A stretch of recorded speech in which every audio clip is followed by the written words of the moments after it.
Good morning, everybody. Happy Wednesday and welcome to the Sewcial Circle. We are excited about this week's episode because it's going to be a lot of fun. Did you know that there is National Mushroom Hunting Day?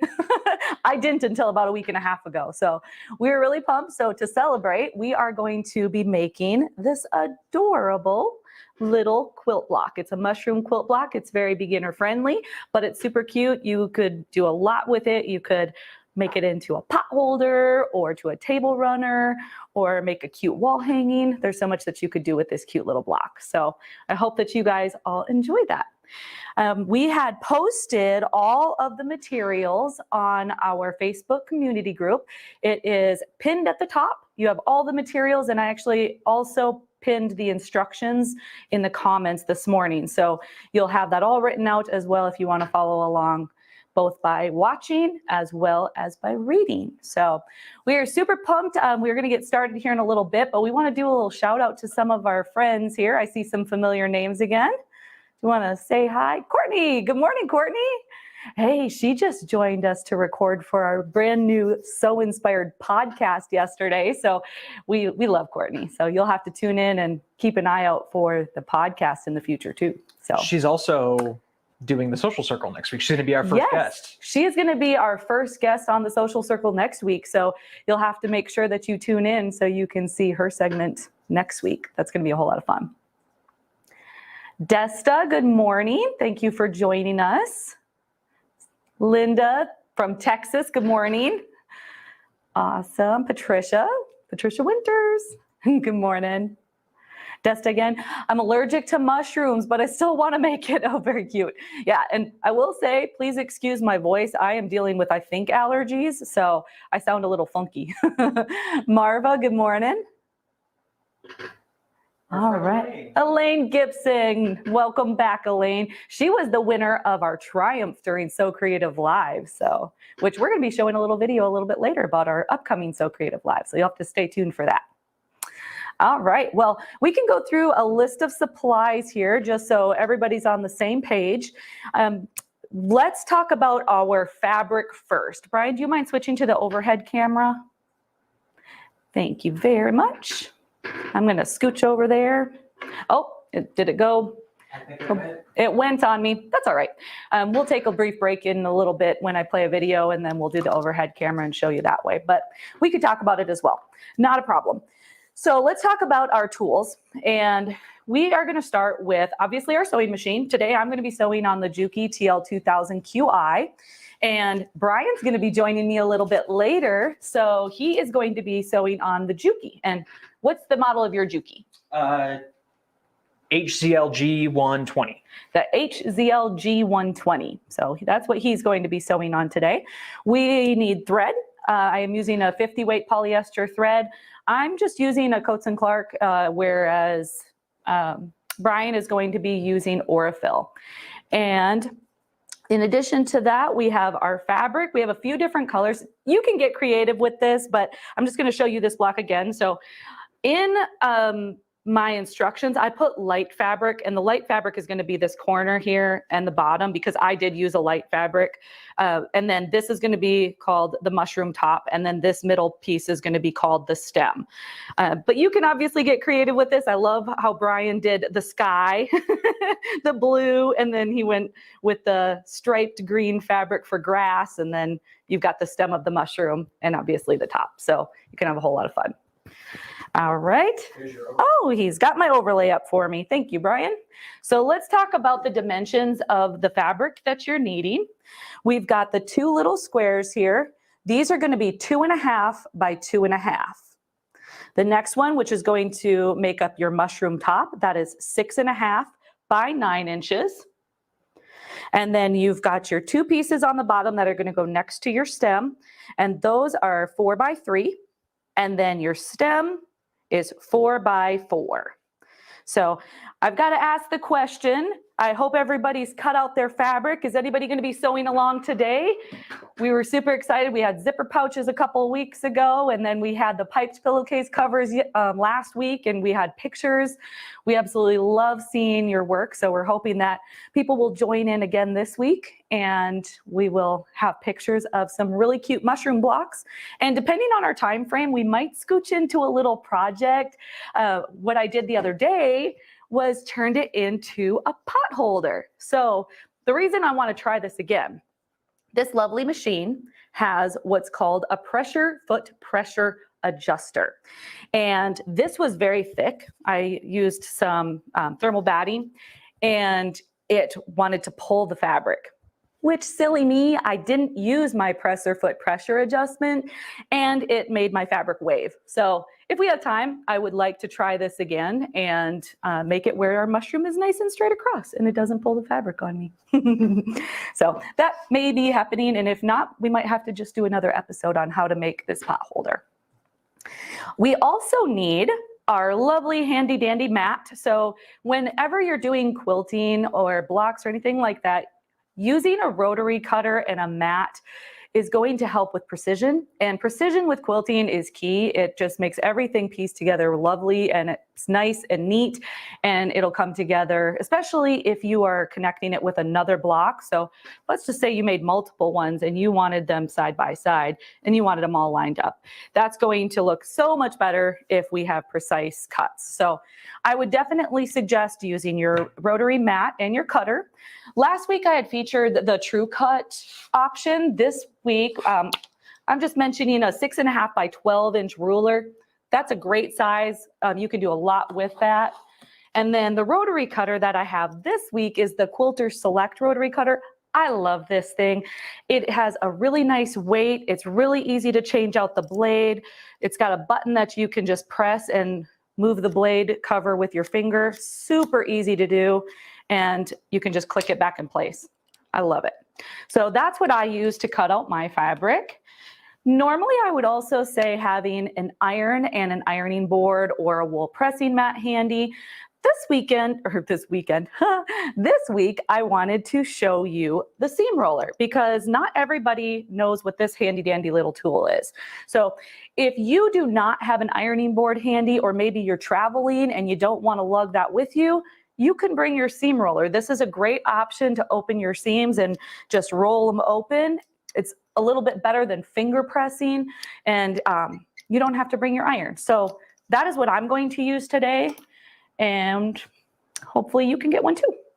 I love my handy dandy bent tweezers. Can't go without those. We all know that. You'll hear that every time. This will be on my list. My bent tweezers and my seam gauge.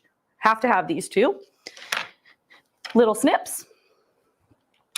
And then some type of marking tool. I grabbed a Choco liner and also my air erasable marker. I'm a big fan of those. Sometimes these aren't the best to be showing you on camera because it can disappear pretty quickly. So I grabbed some other options as well. And then I like to have a little ruler. My favorite is the 1x6. That's really, really nice. This one's the 2.5 by I think 6. Yeah. This one's a great option to have handy, but I'm going to let Brian use the 1x6 a little bit later so we can do it together. And I think that about covers what we need. Let me just double check my list here. Yeah, it's pretty straightforward pattern. We're going to put it together while we're doing the show. So do we want to show a couple of things before you pop on over here with me, Brian, or do you want to just come on over? Let's go ahead and show everybody the National Sewing Machine Day video. Okay, so before we pull that video up, I just want to tell everybody we are super excited about our upcoming Sew Creative Live. The next one that we are having is June 13th. It is a one-day event. It's going to be jam-packed with a bunch of educators, all about sewing machines. We are going to celebrate the sewing machine. You're going to have good deals. You're going to have some good education. And we are just pumped to do that. And of course, we're going to be giving away a Triumph at the end. And that machine is $7,500. And Elaine, since you're here, if you want to pipe up, you're welcome to talk about the Triumph. I know your grandsons were playing around with it too. So love that. Oh, I see Elaine's comment. Actually, I'm going to pop that up really quick if you don't mind, Brian. Oh, thank you. She said she's present right now, but not able to sew. Great idea about the pot holder. If I was sewing, that's what I would have done. Awesome. Yeah, I hope we have time to kind of at least do part of it maybe. So, all right, well, let's pop up that video about Sew Creative Live, National Sewing Machine Day. Live is back for a special one-day virtual sewing event celebrating National Sewing Machine Day. The event is hosted by me, Tricia, with Sewing Parts Online. We have partnered with some amazing educators to bring you a jam-packed day full of sewing machine demonstrations, including embroidery, sergers, and quilting machines. Plus, sewing machine maintenance tips, fabulous special event pricing, and let's not forget giveaways. One day only, and we're going to be giving away over $10,000 worth of prizes. Let's have some sewing fun, all from the comforts of your home. We absolutely love giveaways. And actually, Brian and I were talking about that this morning on some of the giveaways that we're going to be doing during that event, and we're both very excited. So you're going to want to tune in to June 13th for Sew Creative Live. All right, well, let's go ahead and get started. I think I'm going to have Brian pop on over here.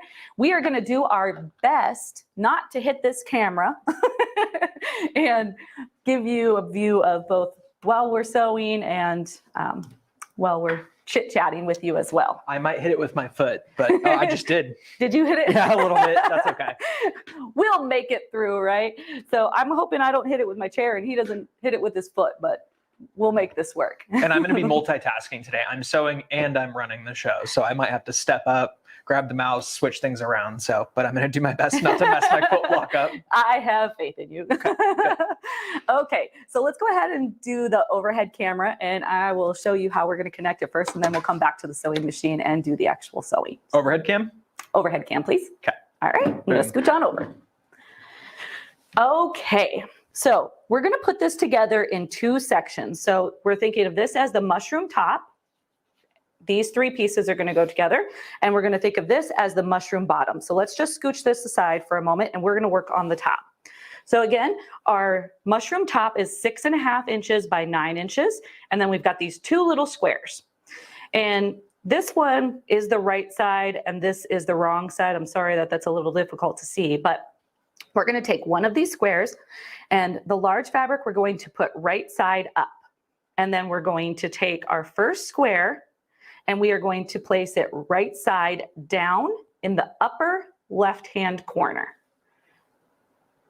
And you want your raw edges on the left side and the top to match up, just like that. And then we are going to do the exact same thing on the right side. So fabric is going to be right side down. So pretty side to pretty side. And then you're going to have the right raw edges and the top raw edges matching. Now what we're going to do is sew on a diagonal. So we're going to sew from this corner here down to this corner. And on the left side, we're going to sew from this corner to this corner. And we're going to go point to point. So point to point. And then what we're going to do, whoops, is open this up like this. And that's just going to be some filler space, and then it's going to create your mushroom top like that. Okay. Now you're welcome to pin this if you would like, or use a wonder clip, however you would like to secure these in place. I found it easier to actually just bring it to my sewing machine and go point to point. So I'll give you a moment to do that. I'm going to bring this over to the machine and we'll take care of that step, and then we'll come back and do the bottom. Okay, we're switching over here. I'm just going to get my machine ready. Now with this Juki, you have to bring up the thread. So Brian, are you following along as well? Yes. Okay. Just making sure the layout was looking good. Okay. I want to be able to be seen. I don't want to be cut off. Exactly. We got to see your smile, right? Okay. So now what I'm going to do is bring the thread up. So I'm going to lower my needle and then bring it back up, and it pulls that bobbin thread up. I'm going to pull a little tail out. And then we're going to do one side first. Let's work on the left-hand side. So we're going to be sewing from the bottom left corner to the top right corner. And when you're starting on a point like this, I like to put it right where it needs to be and then lower my needle first. And put that in the fabric, and I missed it there, so let's do that again. I'm gonna go right over it and then lower the needle and then drop my foot. Now, as I had mentioned, I'm just gonna go from point to point, but this is where you could use your little ruler and your marking utensil to draw that diagonal. And actually, I'll sew this one, and then I'm going to show you how to do that on the other side, just in case you are a beginner and you're not really sure what I'm talking about. I'm a visual person, so I know I would appreciate seeing it, so I'll show it to you as soon as I'm done sewing this particular side. So let's go corner to quarter, Brian. Okay. And I am also on a 2.5 stitch length. Is there a reason you chose 2.5 instead of 2.0? So 2.0 with piecing, yeah, we could use the 2.0 with the regular piecing. That's a good point. I just used 2.5, so. But normally with piecing it is 2 or 1.8, so thank you for bringing that up. I do want to mention that usually when I'm over at my computer, I'm listening to the audio so I can make sure that we can be heard. So if anybody in the comments, yes, if there's no audio, just let us know at some point and I'll go fix it. Okay. Perfect. Okay, so I'm going to head back to the overhead cam if you want to pop that on there for me, Brian. Okay.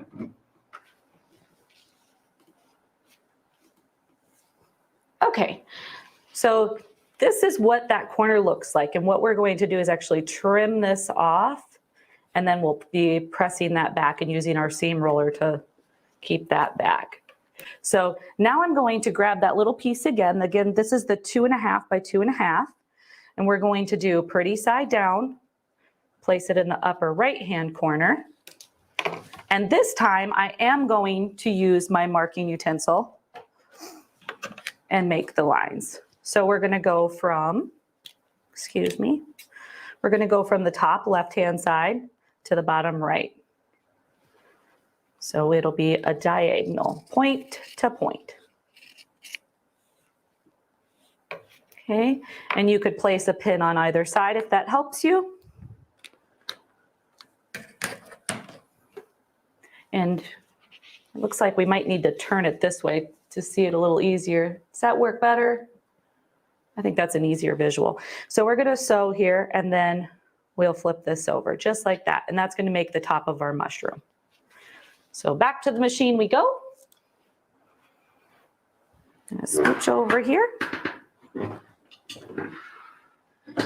Try not to knock it over. Switching the cam and sewing at the same time is like playing whack-a-mole. Or what is it when you're like patting your head and rubbing your stomach? That's exactly what it's like. Oh, I know you're great at multitasking, Brian. Thank you. I don't know what I would do without him. Okay, so we're gonna sew from point to point.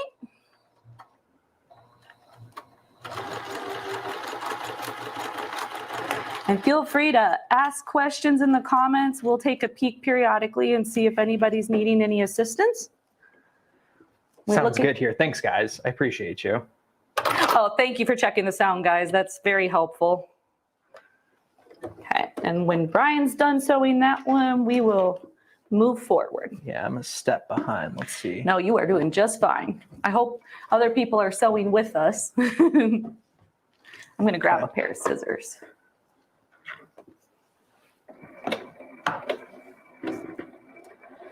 I love that. That machine sounds pretty too. Hey, we're featuring Jukies today. I didn't even do that intentionally. I love a Juki. Jukies are good machines.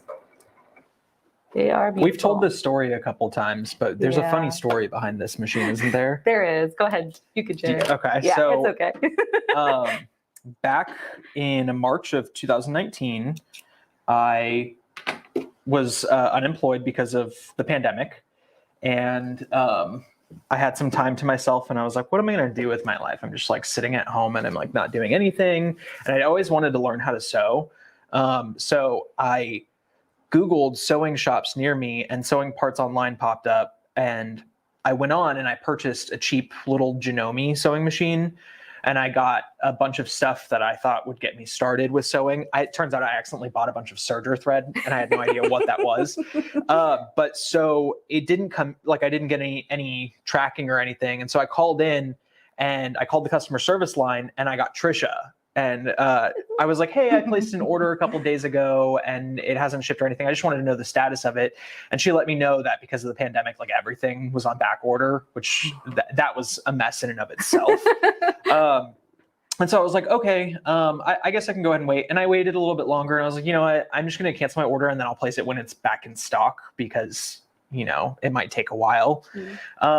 And so a few weeks later, I was like, oh man, I'm so sick of sitting at home and doing nothing. I'm just gonna like see who's hiring in my area. And I went on Indeed and I saw that Sewing Parts Online was hiring for customer service agents. And I was like, oh man, I just placed an order with them.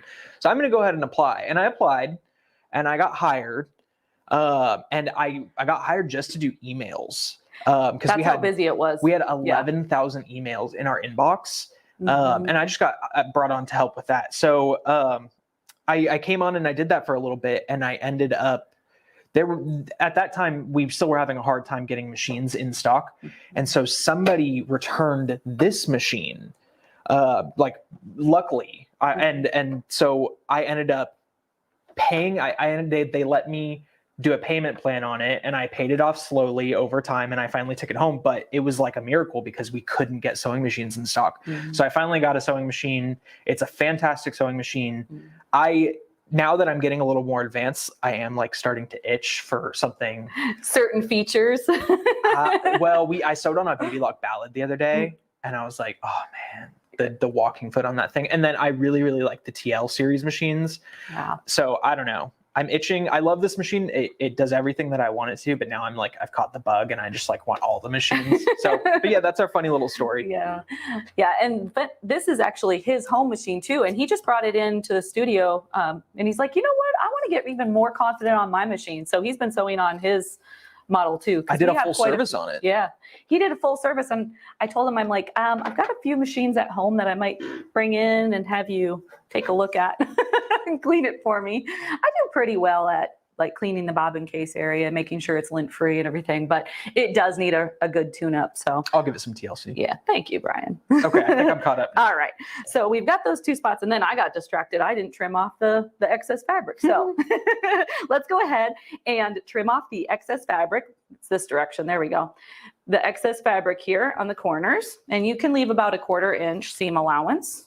Elaine, you are totally right. And thank you very much. I appreciate that. She said I was at the right place at the right time. That's correct. That's absolutely true. Very, very true. Okay, so we're going to trim this down. And I trimmed mine with a 1/4 inch seam allowance. That's right? Yep. Okay. 1/4 inch seam allowance is what we're doing. So we've got that piece done. It's backwards on me. I'm so sorry. We got the top part done, and we're going to take our little seam roller. And Brian, have you used this thing before? Okay, this is fun. You just open up your seams, and we are going to just finger press and then take our roller and just press it down. Are you supposed to press from the wrong side or the right side of the fabric? So it's actually really funny because people have different opinions and they feel very strongly about those opinions. So what? Quilters? No. What? No, but honestly, like I end up doing whatever tends to work well for me on that project. So I am not going to say you have to do it one way or another. I have done it both ways. What have you seen? I haven't seen anybody's opinion. I do it on both. I do it on both. Like I like to press the front first because I like to like flatten the seam out with my fingers because I still have a hard time when I press my seams, like they get folded in on each other. So I like to press from the front first to get them. I just find that works better. And then I flip it around and then I press the seams in the direction that I want them to go. Yeah. Actually, Courtney, if you're still on, she is a quilter. So what's your opinion, I Courtney? would love to hear what you do. So, but look how handy that little seam roller is. So I don't have my iron in my pressing mat. If I'm traveling, this is a perfect solution. Right? It does work really well. Isn't that actually. awesome? Yeah, I'm surprised. You can press it on both sides. Ensure that it's nice and flat. Now, what about It's a great pressing your alternative. seams open versus to the side? Oh, I thought that's what we were just discussing because I just pressed mine open. Oh, okay. That's what I was saying. I either do it to the side or press them open. Well, if that was the question, I like to press my seams. It depends on my project. So for this one, I'm pressing them to the dark side because I'm not worrying about having to nest anything. But if I have to worry about nesting something, then I'm going to press them opposite directions. Yeah, and that's actually a really good point too. So if you have a really light fabric, then you don't want to press the dark because you will see it through if it's a really light fabric. So Cool. good point, Brian. All right, you guys, we just finished the top. See how awesome that is? So now let's go ahead and move back over to the overhead cam and we'll take a look at how we finish the bottom portion of this block. Diane says she's had her TL98E for over 20 years. Wow. That's wild. Oh, okay. That's super encouraging because I have the TL 2010Q and I'm hoping that it lasts me forever because I love that straight stitch machine. This one is the TL 2000QI, which is very similar to the TL 2010Q, except the 2000QI doesn't have the subtension or the speed control. So I do really enjoy my speed control because sometimes I get a little bit gung-ho? Yeah, gung-ho, or my foot just goes woo, or I get tired. Do you guys find that when you get tired, all of a sudden your foot just kind of puts more pressure on when you're not paying attention? That's how I know when it's time to take a break. Exactly. That's usually where it's like, okay, I'm going to go to bed. Because my biggest time is when I'm sewing in the evening and I just want to finish my project. And I'm like, I'm going. And then all of a sudden it's like, it's only going to take me a little bit longer. And then it's 3 hours later. And then I'm like, okay, yeah, I'm not going to finish tonight. I need to just stop before I make a mess. Yep.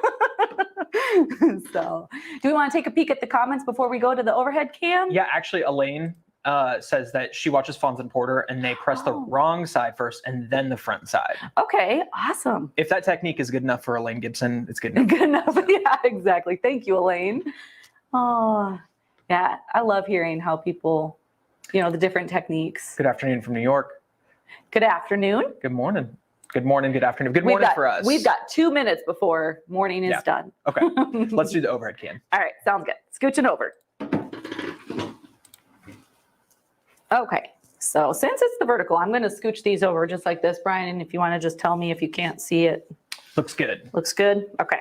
So again, we've got 4x3 for the two side pieces, and then the stem is going to be 4x4.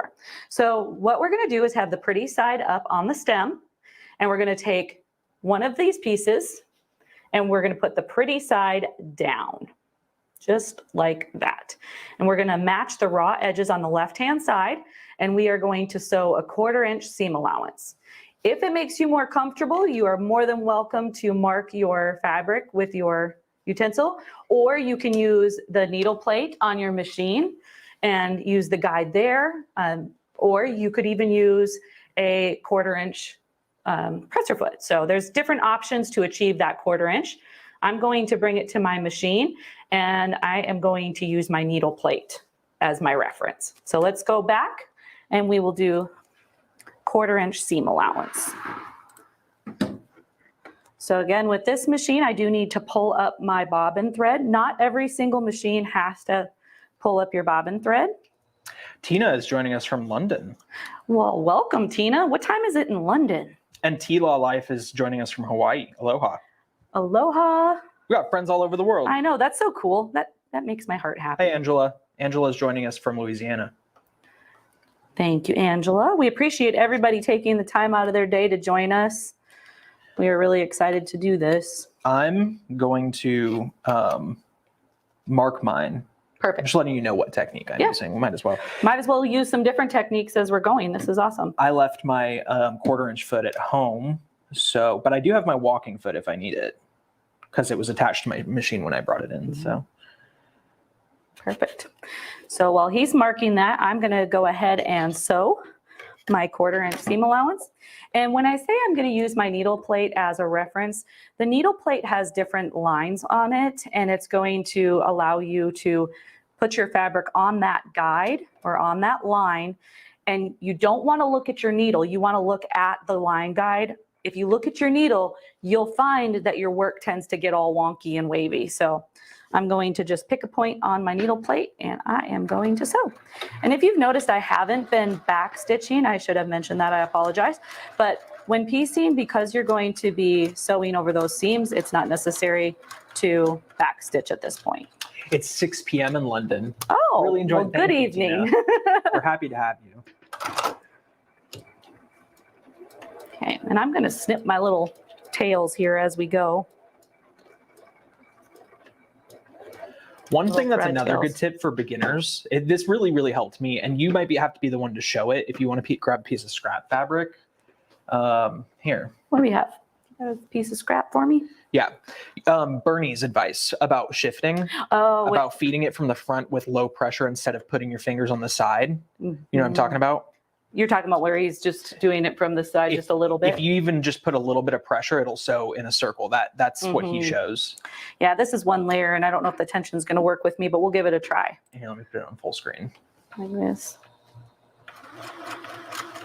Yeah, my tension's off a little bit, but you should check out the TikTok.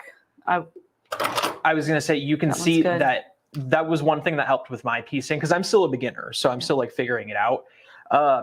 If you if your hands are on the left side of your fabric, like to the left of your presser foot, and you use a little bit of pressure, your fabric is going to shift a little bit. So if you just put your finger right directly in front of your presser foot and you feed it from the front and you don't press down very much, you're letting the feed dogs do their job and pull the fabric through straight.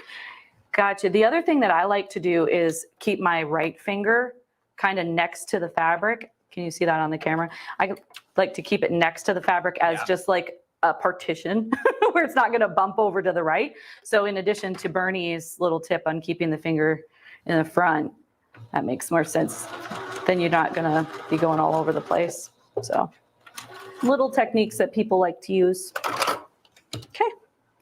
Will you be posting the cut sizes for yes, they're in our Facebook community group pinned to the top. Yep, they're pinned to the top, and then in the comments there's also written instructions, so you can follow along that way, or we will be sharing the replay on YouTube, so you'll be able to watch it back if you need some assistance. And you're more than welcome to comment in our Facebook group if you have any questions about the project. We are more than happy to answer them, and hopefully you'll feel confident making this adorable little block.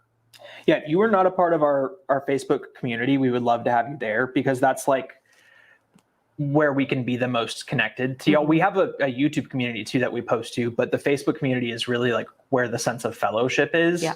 So anybody who isn't a part of that community, we would love for you guys to join. Yeah, and like on YouTube, we have a lot of great followers there, but unfortunately we can't see pictures. And so it's always like, it's so fun to direct people over to our Facebook group so you can share pictures, because we want to see what you're creating, because y'all are talented. We really like to see that. So, I see a hello from Wisconsin. There is Deb Porter. She actually lives here in Dixon, Tennessee. She's a part of our Facebook group, and she's always posting her. And then Donna Gafford, she lives out here. She's always posting her projects, and they're so talented. And I just like love seeing what they post. It's very cool. All right. Well, you let me know when you're, you already went to he's going ahead of us. Oops, sorry. I got impatient. I was like waiting. Let's go do the other side after Brian's ready. Look at him go. Go ahead. I got ahead of myself. All right. So we're going to go ahead and scooch back over to the overhead cam, and we will do the other side. Linda Brooks says she's watching from Dollywood. Oh, I love Dollywood. So, quick story. I had been told that Dollywood was kind of boring and, it's kind of small. Well, my husband and I joined some friends and we went there, and we hadn't been on a roller coaster in over 20 years. So my husband and I were like, oh my gosh, this was so fun. It was so clean. There were so many cool things to do. I loved the glass section, and I'm going on a tangent. I'm sorry. You're good. It was beautiful. So we could just talk about Dolly Parton for the rest of the session. I know you love Dolly. But I'm very lucky that we have some friends out in East Tennessee. So it's great to visit them, and then we'll take a trip to Dollywood again. That was a lot of fun. But thank you for joining us when you could be riding roller coasters. I wanted to say hi really quickly to Jeanette Yeager. She watches every week. She does. And she comments and she supports us. So thank you, good Jeanette. morning, Jeanette. Okay, you ready? Yes, I am ready. We are scooching. Okay. So we did it this way, so to keep it from being confusing. So now we're working on the right-hand side, and we're going to take the light fabric here, make sure that it's right side up. Right side up. We're going to place it pretty side to pretty side and make sure that the right side all matches up. And we're going to do another 1/4 inch seam allowance. Okay. Back we go. So I'd love your feedback, you guys. We are making the overhead cam work because we want a few views for you. We want this view for you and then the machine view, but we also want you to be able to see the fabric and everything. So does that work, or is it kind of hard to see? Is it even worth trying, or should we just keep the 2 cameras? So I would love to hear from you. We want to make this enjoyable for you and that you can easily follow along, but we don't want it to be a headache if you can't see what we're doing. Right. Excuse my snuffles. So next week, Courtney, go over. So we had talked about when we did the first Sewcial Circle that every other week we were gonna have a guest. It didn't really work out that way the first month, and that's totally okay. But it is our intention to do that moving forward. So Courtney's gonna be our first guest next week, and she's gonna be making a table runner. And that one's gonna be a more intermediate project because we have geared all of our projects towards beginners. So next week, if anybody has ever been interested in making a table runner, Courtney is just a hoot. She has a great POV, and I love watching her. So tune in if you want to make a table runner with her. Yeah, and if you want to giggle. Yeah, she's so silly. We love her. She's just got such a positive energy. Yes.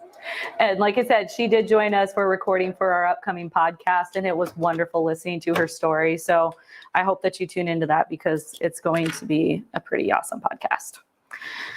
Okay, so let's go ahead and press our seams again. I love the trip to Dollywood. Aw, fun. Courtney is a blast. She is. Split screen and overhead is very helpful to see what you're doing. Okay. Cool. Wonderful. Thank you, guys. Works great. Elaine said it works great. For Awesome. now, we're gonna use our phone is what we're using. Yeah. But eventually we'll get like a camera for it. You got to do one step at a time. You know. Yeah, we need to make sure that it'll help you. Desta wants to know where she can find the podcast. So we will be sharing information on the podcast in the next few weeks. And I know we'll be sharing it on YouTube for sure. It's going to be a video podcast, but we might have other locations as well. So we will definitely be informing you, and we'll be making sure to post all of the information on our Facebook group. So you could please check us out there. And that's going to be So Inspired. So hopefully we don't confuse you. We've got So Inspired for the podcast. We've got the Sewcial Circle with Brian and I, and then we've got So Creative Live. So that's our big events throughout the year. There is really there's an endless amount of so puns because the word so can be used for anything. We love it. I'm so happy. I need the seam roller so bad. Okay, another fun story. So my husband's family, they are amazing at puns. And I usually will think about something about 10 minutes later and be like, that would have been perfect. Why didn't I say that? But Brian's always really good with doing puns. The only thing I've got is it's so punny. It's so punny. That's it.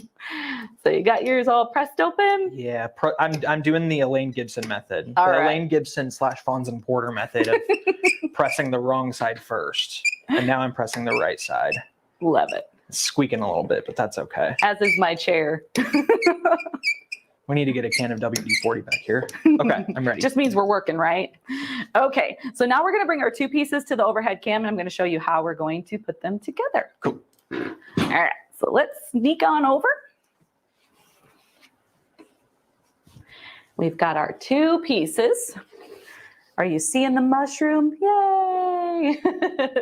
Okay, so what we want to do is have our mushroom top pretty side up, and then we are going to take pretty side up here, and we're going to lay it down on the bottom of the mushroom. And we're going to sew a 1/4 inch seam allowance here at the bottom. So then when we open it up, we'll have that stem on the bottom. So let's do that. And you can pin or clip if you'd like. And we'll go sew that. Let's go back to the machine. Or you could be a rebel like me and do neither. That's what I'm normally I will use pins or clips, but I don't know. Lately I've been adventurous. I am going to mark mine first though, since I don't have my 1/4 inch foot. Question for you, T. What's that? And for everybody watching. 1/4 inch foot. With guide, without guide. I used to say hands down with guide, but I have found that I actually really like the 1/4 inch without guide for certain projects because I can see really well. Mm-hmm. So, and there are different 1/4 inch with guide feet that I like better. It's like the quality of it. The baby lock one. The baby lock That's a one's good really one. nice. Yeah. The one that fits the brother machines. That one's really good. When we went and did our training at Baby Lock, they explained to us the difference between their 1/4 inch foot and like the traditional 1/4 inch foot. And I was like, yeah, okay, sure. And then when I started sewing with it, I was like, oh yeah, okay, sure. Yeah, the guide didn't move. And that's key to get that perfect 1/4 inch. So It's just wild to me when it comes to quilting, like the littlest like adjustments Mhm. in the tools you use or whatever, like impact the final project so much. Mhm. It's wild. very true. But yeah, the 1/4 inch foot is essential. It's just like you have to have it. I also absolutely love the stitch in a ditch foot. Mm-hmm. And that's often used with quilting. With the stitch in the ditch foot, it has a blade in the middle and you can have your needle directly behind it. And then your fabric, I wish I had an example here, but you'll be sewing within the ditch, which just means in the seam so you can't see the thread. So it would put it perfectly within that seam. But if you are following our Facebook, I actually just released a blog on 10 different ways to use the edge stitch foot or the stitch in a ditch foot. So that particular presser foot can go by several different names. And there are many different things that you can do with it. Now, it does depend on what machine you're using because like mine is a straight stitch machine. So I would be limited on some of those things. I can't move my needle, whereas he is able to move his needle. So he would be able to do some beautiful edge stitching with that as well. I actually don't think I can. You can't move your needle? I don't know. Stitch width. We'll look at it duh. afterwards. I thought you It's meant like all the right. needle position. Oh, with like 91 needle positions, like, Yeah, oh. like the Janome. There are some Janome machines and a couple Elna machines that they have 91 needle positions. And every time I'm just like, I love that so much. That feature and the other feature that I love on those machines as well is the one-step needle plate conversion where you just pop You the are needle obsessed plate with off. that. It's so funny. What's that? You're obsessed with the Oh, one-step needle plate conversion. I am. So if you're unfamiliar with one-step needle plate conversion, it literally is that. It's one button that you just hit and pop off your needle plate, and then you can swap it out for a straight stitch plate or your HP plate or whatever plate that you need to use. But I love when you have the option of changing out your needle plate, but when you can do it with one little button and pop it off in 2 seconds, you are more likely, at least I'm more likely, to actually use the correct plate, the one that is going to yield me better results. Elaine says that she likes the piecing foot without the guide. Nice. We're with you, Elaine. Yeah. Your nails match the Juki logo, somebody says. Does it really? Yeah.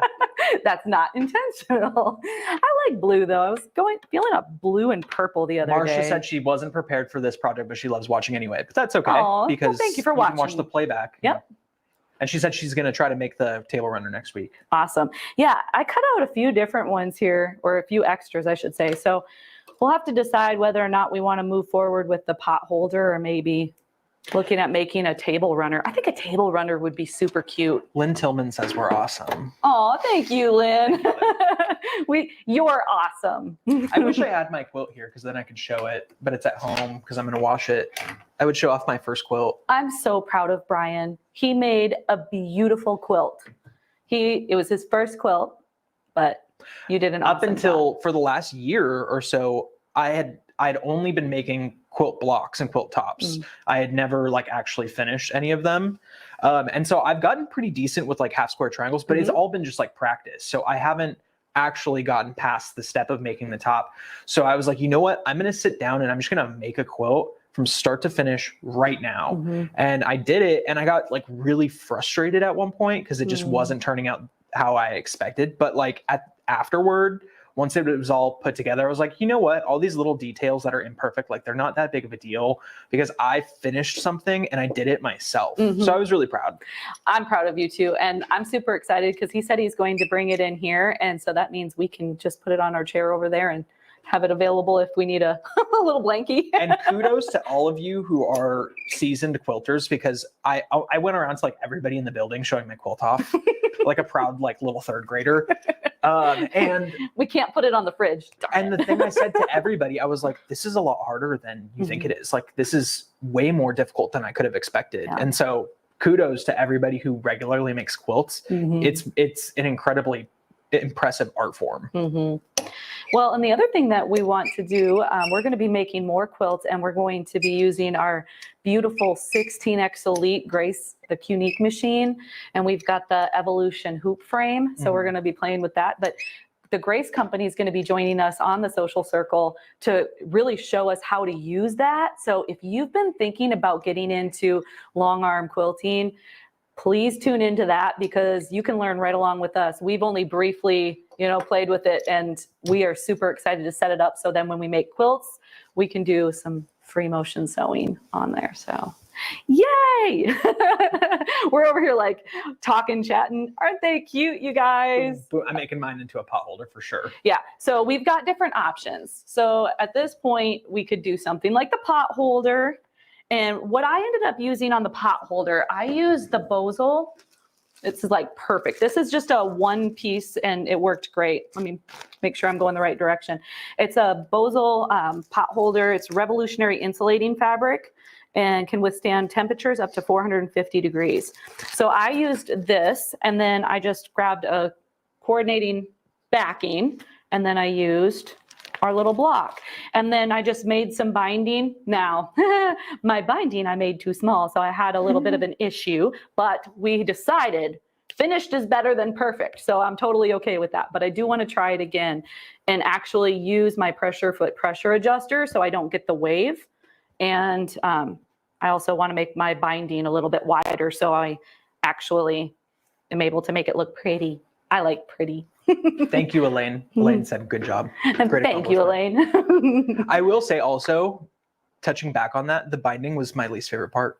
And 2 minutes before that, I said to Brian, I'm like, I love doing binding. This is so relaxing.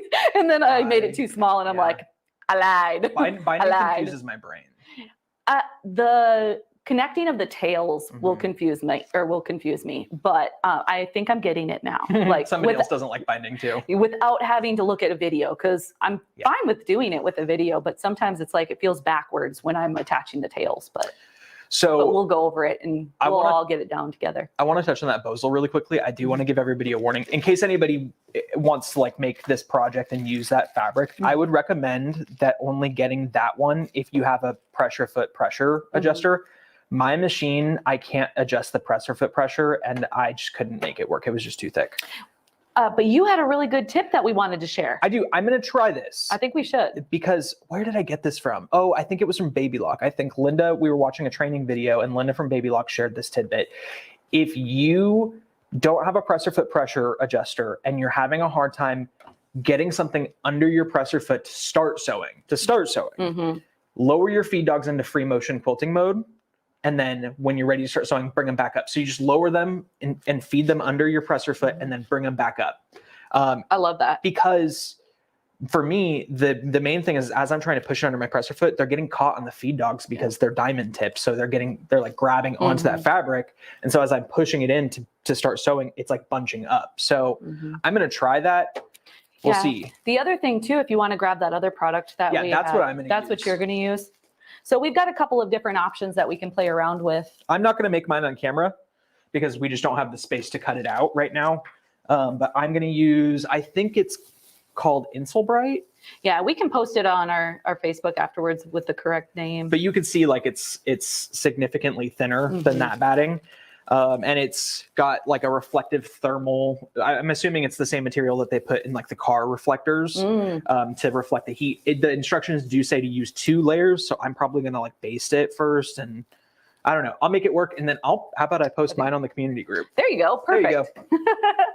All right. So I was going to ask the question, should we move forward with the pot holder, or should we move forward with the table runner? Since we've been discussing the pot holder, if you guys are all good with it, I'd like to move forward with the pot holder. I think we should do the pot holder for sure. Think so? Because we're doing a table runner with Courtney next week. Yeah. So I think I am going to make one separately though, with the little mushrooms though, because I think it's super cute, and I might make something small. I probably will do like 4 blocks, something really little.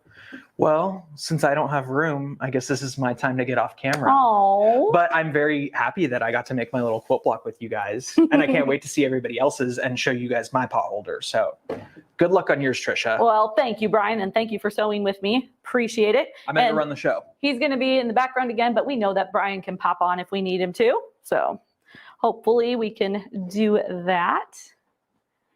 All right. Before we scooch into the pot holder, do we want to show our featured item? Oh, yeah. I know you wanted to come over and show that too. So before you scooch off and leave me. You want to take a quick break? Yeah, let's go ahead and we're going to pull up a cool featured item that we want to show you, and then we'll move into making that pot holder. Cool.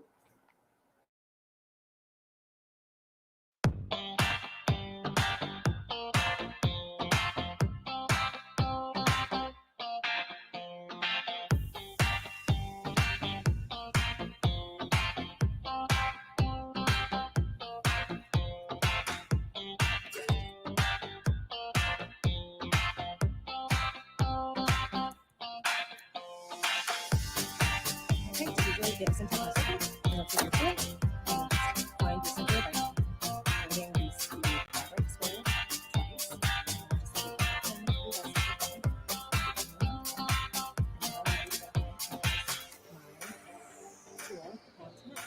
So I'm going to go for a 12-inch circle, and I'm across your ruler, markings on the actual tool. Secure it to that. Make sure everything is okay.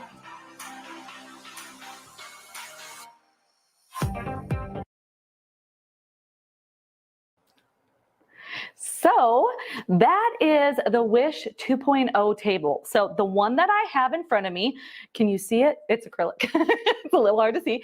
But the one that I have in front of me is the previous version. This is the Wish table, but now they have the Wish 2.0. So I'm going to talk about a couple features that have changed and what is still the same.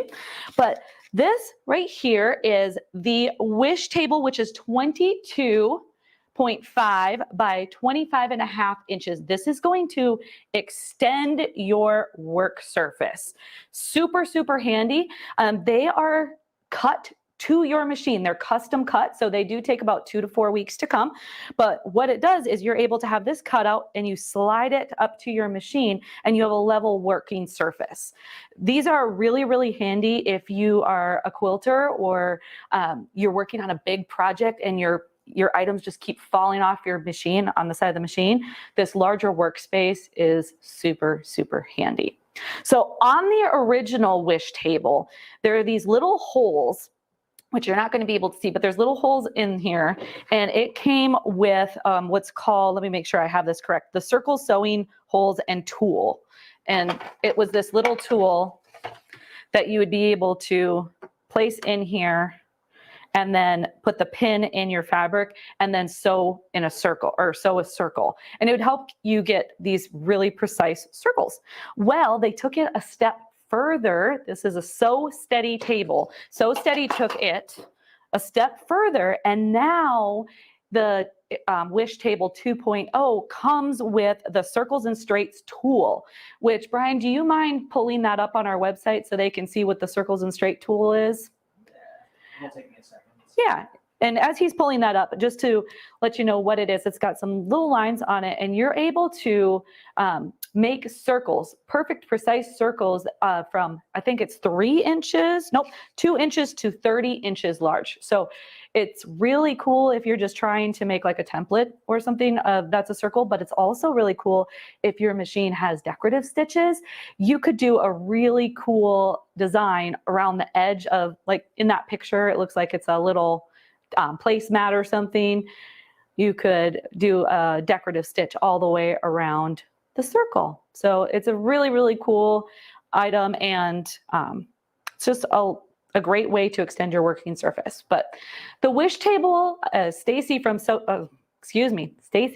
Steady mentioned that what they did was they were taking little pieces that the customer wanted, and then they put it all in one table, and that's how the wish table came to be. And now the wish table 2.0 is just a little bit better. So this particular one has this awesome compartment, and let me see if I can scooch this so you can see it a little bit better.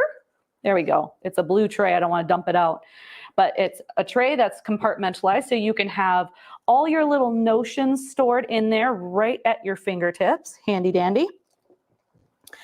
And then you can also get different accessories that are available for the Sew Steady tables, one being the spinner tray, which is it attaches to one of the feet, and it's a tray that spins out, so you can have even more accessories, including like your scissors or some of the larger items.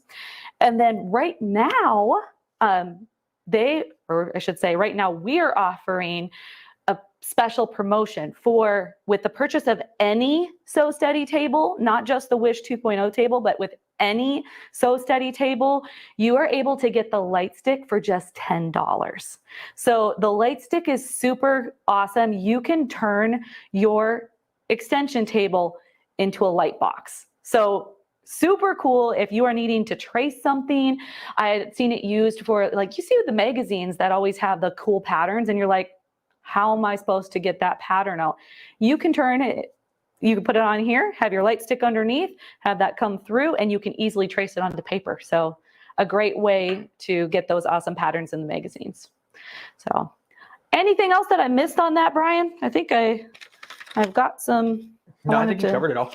I love that. Oh, I do want to mention though, you can also get the storage bags with any of the Sew Steady tables. So if you go to classes or quilting retreats or anything like that, you can easily carry your Sew Steady table with you.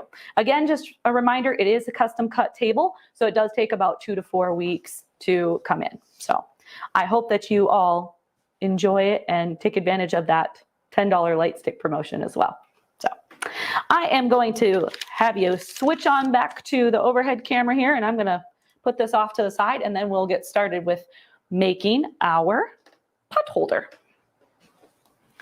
You're just going to scooch that over here. Make sure I don't step on it. Okay, so I'm going to grab a little bit of fabric here before we get going. And hopefully I can do this without too much trouble. You want me to stay on the overhead cam? You can go ahead and put it to this camera over here. And we're just going to use some scrap fabric that I had handy. So because I wasn't certain if we were going to be moving forward with this, we can kind of do this in a makeshift way. So what I'm looking for, the completed block that we just did is 9 inches by 9 inches. So I'm just going to cut myself, a scrap piece here about 10 inches by 10 inches. And then that way I can get all this bulky fabric out of the way. And yeah, that's plenty. I'm eyeballing it. This is just so I'm not working with bulk. I'm going to do a split screen because it looks like we can see what you're doing on the other cam too. Oh, all right, perfect.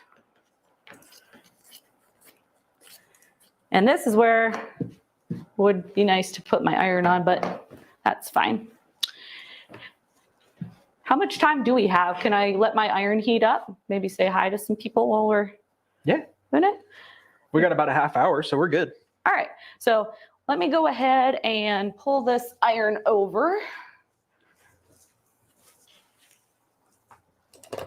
We're gonna make this work. Actually, this might still be on.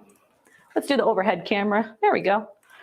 I'm just going to press this little scrap piece, like I said, about 10 by 10. And then we will, yeah, it's going to take a second to heat up, but we'll get that.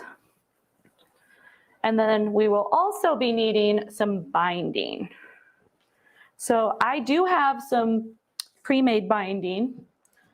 I'm gonna scooch over here really quickly. Every time I swipe the camera over, you walk away. So I wasn't certain if we would have enough time. So I had it kind of set to the side, but I didn't have it right next to me. So I apologize if I'm making you guys all sick with my moving here. But what I would recommend for the binding would be cutting strips that are 2.5 inches. What I have handy is 2 inches. And so it's going to be a little bit narrow, and I'll probably be fighting with it a little bit, but at least we have it made. So hopefully we can finish our pot holder. Okay, I'm going to do my best to tell you where I'm going, Brian. I'm going to bring this over to the overhead camera. I think something's wrong with my mic. Hold on. There we go. Is it on? It's on now. We were doing a mic check. All right, go to the overhead camera. Okay, overhead camera this time, and we'll see. Okay, so I'm just going to press this so it looks a little bit neater. I should say iron it because I am not pressing, right? Pressing is when you just place it on your fabric and hold it and then lift and move again. Where ironing is when you're actually moving your iron around. That's another thing that people really take seriously. Well, it is actually quite important. Brian, if you want to go back to the other camera. Yeah, it is quite important on the difference between pressing and ironing, because if you iron when pressing is necessary, you can have a tendency to stretch your fabric. And again, we were talking before about how precision is so key with quilting. So if you're doing that, just make sure that you press. So place the iron and then lift it up. Okay. And I've got my block, and I'm going to let him finish his later. I'm going to set that here. And we are going to use that same Bosal pot holder material. And just so it doesn't have squishy sound here on the camera, I'm going to just use my scissors to open this. And this is a 10 by 10 piece, and it's one piece. So we're going to do that. And as I had mentioned before, if you're just popping on, I previously made this pot holder. I neglected to use my pressure foot pressure adjuster when I should have, because it's very thick, and I'm going to release this a little bit so my foot will come up, and then when my foot is in down position, it's not going to be as much pressure on the fabric. So hopefully that is going to help prevent the waviness in the fabric and the pulling. So I'm going to bring it up a little bit.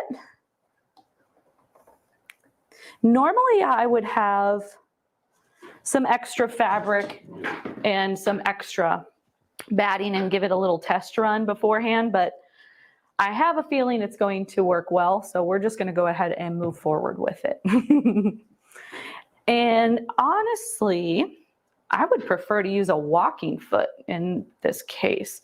A walking foot is really handy if you are working with multiple layers. Again, this is another way to help avoid shifting of the fabric. And if I have it handy dandy, I wouldn't mind swapping out if you guys have an extra moment. Brian, do you mind checking the comments and seeing if anybody has any questions while I grab the walking foot? Sure. I'm just going to sneak over here. I believe it's right over in the corner.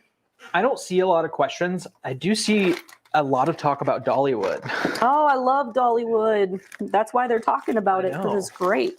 Let's see. A lot of people use the Wrap and Zap 100% cotton batting for pot holders.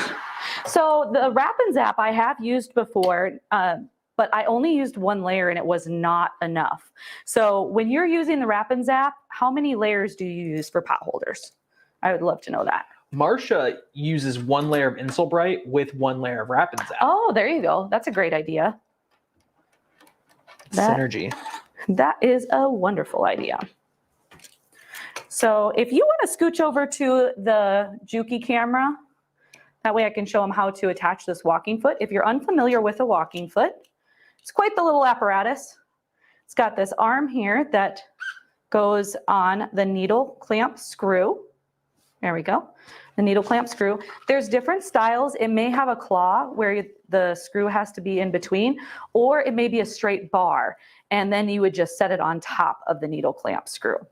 Most of the time, you don't have to remove your presser foot screw in order to attach a presser foot. However, with this particular foot, I do remove my screw altogether, and then I wrap it around my needle bar. Oops. And then I lift up the little claw and make sure that it's around the needle clamp screw, and then work my way on. Whoops. And I need to finagle it a little bit.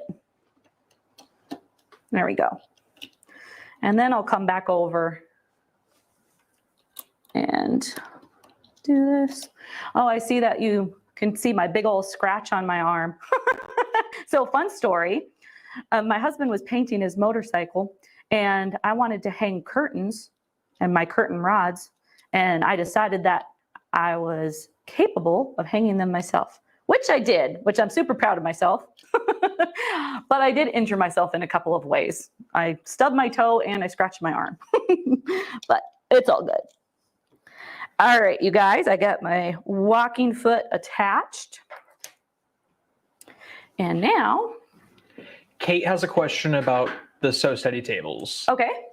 I have a question about the Sew Steady tables. If I order one today, do I check the light stick as an extra $10, or do I get it free if ordered today? I forgot what you said. Thank you. Kate, thank you for the question. The promotion is that you get it for $10. So it's not free, but it is significant savings. I believe it's usually valued around $40 if I am thinking correctly. So I believe it's 30. 30? The MSRP is $34.99. Okay, thank you. We usually have it on sale for $29.99 or so. But so it's about $20 off of our usual price. Nice. Thank you for that. And I'm grabbing some scrap fabric now that I attached a different foot, and I adjusted my pressure foot pressure, and I just want to make sure everything's running through nicely.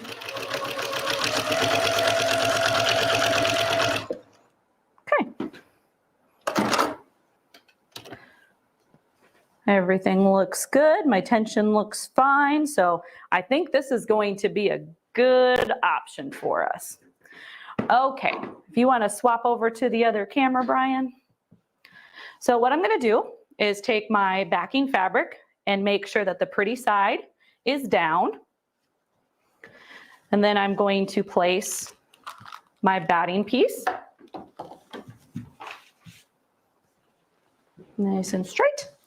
And then I'm going to place my mushroom block, and I'm going to have it where the pretty side is up.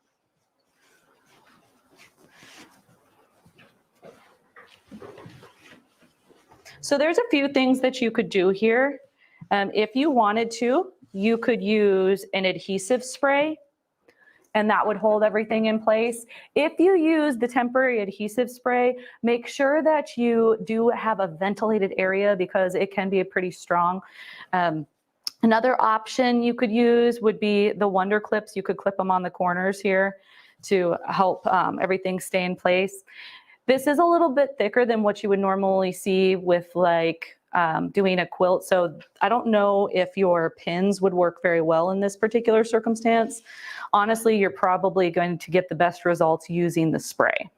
So you can get creative with how you want to sew on the top. I did little matchstick quilting on this one. So I just did them really close together just for time today because this wasn't, I want to show you the batting too. I'm going to do just a few lines of stitches either direction. So if you want to sew along with me, I think I'm going to start with just doing one right down the middle, and then we're going to be adventurous and go with it and try some different options. Okay, so let's go to the middle.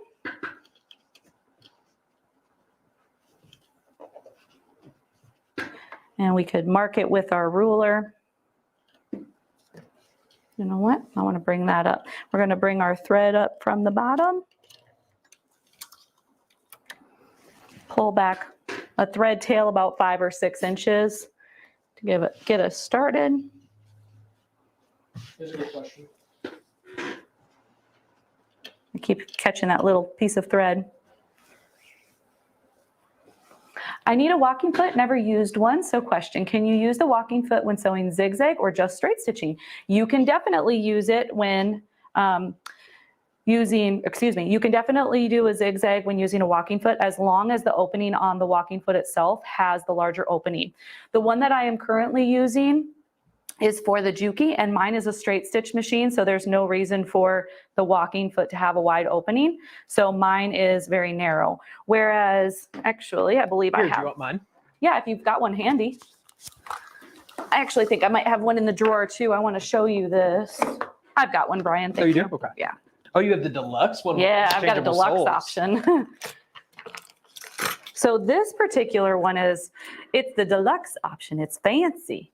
You have a wider opening here where the needle goes down into the machine, and this would allow your needle to go back and forth if you were doing a zigzag stitch or a decorative stitch.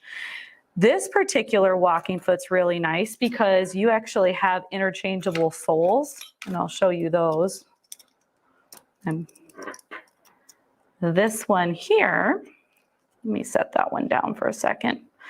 This one here has an open toe. So in addition to the wide opening here, this is all opening or opened. That is great for visibility as you're sewing.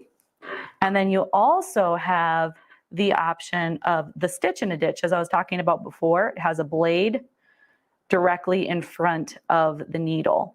And that's going to open the seam just enough to stitch in that ditch. So great options with the deluxe version. But we do have other ones as well if you're looking for a more basic one. But I will tell you, I have found that a good quality walking foot is totally worth it.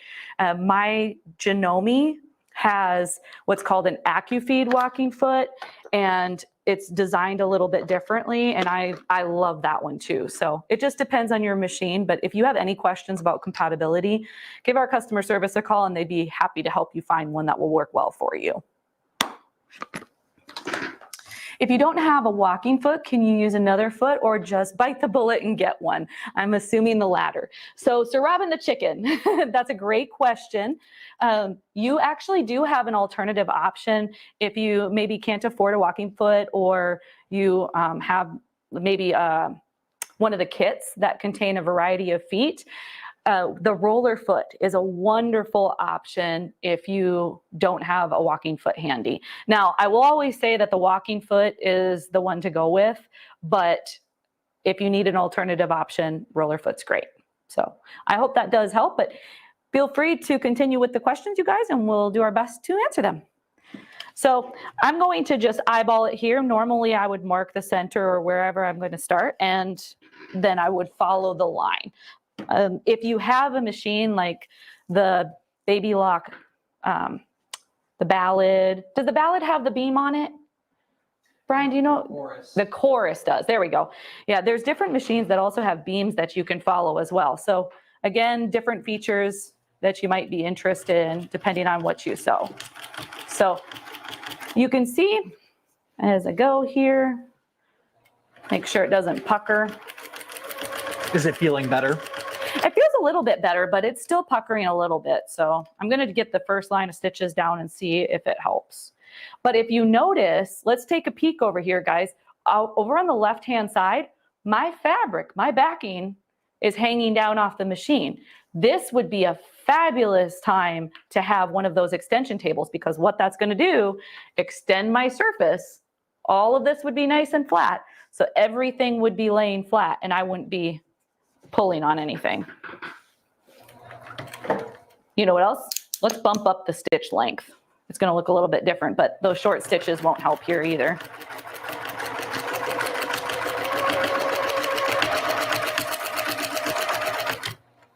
Yeah, there's a little bit of pulling, so I'm going to actually adjust my pressure foot adjuster even more and see if I can combat that a little bit. We're going to bring it on up. And last time I went back and forth, so what I ended up doing was doing this side, and then I rotated it and then sewed the other side to again kind of alleviate the shifting. So this time what I'm going to try and do is go the opposite direction and bring it right here. And I'm going to bring and follow the bottom of my mushroom. That way, if I have that all nice and stable. That's a good idea, actually. We're trying to figure out a solution, right? If anybody has any advice, I would love to hear it. Yeah, I can see that it's flipping over there a little bit. That's all right. We're just playing. With the extension table, is it easier to sew a straight line to Elaine? Yes, it definitely is easier to sew a straight line because you don't have any pulling on your fabric. It's a great, great option. Okay, so we're going to do just a couple of lines. The perfectionist in me wants to measure this out, so if y'all are fine with that. You know, Tina's got a good point. She said, could it be your needle? What kind of needle do you have? That is a great point, Tina. I just swapped the needle out yesterday for a quilting needle, but you know, I could try a Microtex. You could order a denim needle. Yeah, you know what? I think I'm going to try that. Thank you for that advice. I've got a bunch of needles right here. Let's swap it out and we'll test it together. I know we have a million denim needles in there. Yeah, I've got one. That one's a universal. So I'm going to set aside a Microtex just in case. That's a 12 though. That's too small. Let's try a 14 in this case. Metallic may be a good option too. I'm looking for the denim. Oh, a leather needle could work great too. We've got options. Yeah, let's try a leather needle. Okay. Handy dandy. It's risky trying new techniques live on camera. Hey, this is how we learn, guys, right? I usually use my universal needle, but I do swap it out when I'm doing specific projects because it can make all the difference. And leather needle is one for sure that I have done where I'm like, this is a small project. I can knock it out without changing my needle. And then I broke my needle. And that is so dangerous because you not only can break your needle and hurt your machine, but you can hurt yourself. So you could throw your machine out of time too. You sure can. And it just takes a few seconds to swap it out and get that taken care of. There we go. And let me set that down for a second. My little snippies. I have all the material and everything to make this adorable little tote, a lined tote at home. And I've got to see if I can knock it out before we leave for the track. We shall see. My husband rides motorcycle and we're going to go to a motorcycle track this weekend. But I have to get my sewing in. Got to get my fix, right? Okay, let's pull that thread back up and grab my test fabric again and we'll give it a try.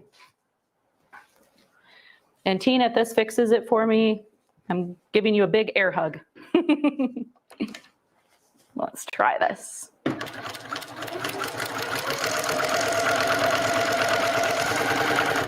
So it definitely looks good on here. Can't really see on that fabric, but looks good. So let's... Who else keeps the same patch of test fabric and just uses it over and over again? Because I do that too. I've been using that particular one for quite some time. I think it's because it's a quilt sandwich though. So it's handy. So I'm just going to put a couple of lines on each side and we're just going to go with it. Okay. Fingers crossed, everybody. Oh, it's still puckering a little bit. That's okay. It's still going to protect my hands, right? So close. I'm going to turn it this way. and go down the other direction. So this is what I did on my previous example where I was going the opposite direction. Honestly, this is making it even more bunched up, I think. Okay, so we tried one thing. Let's try the other. Microtex. Let's try the other. And I'm also going to bring this back down. Change that a little bit. We doing okay on time? Yeah, we're good. We're fine? Okay. It's 10 to 1, but you know, we don't got too much going on today. That's a lie. Oh, goodness. Okay, let's release that again. Take our needle out. I'm going to do the Microtex. I think that'll be another good option that we could try.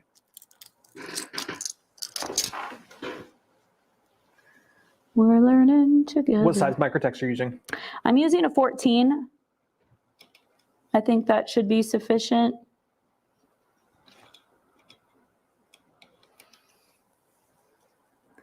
Hopefully that works fine. Sorry guys, my tummy's starting to growl. You're gonna hear me say that every social circle because it's right at We chose to do it lunchtime. smack dab in the middle of the day. And be like, I think I need to have a little snack. I'm kidding. Okay. We shall give it a try.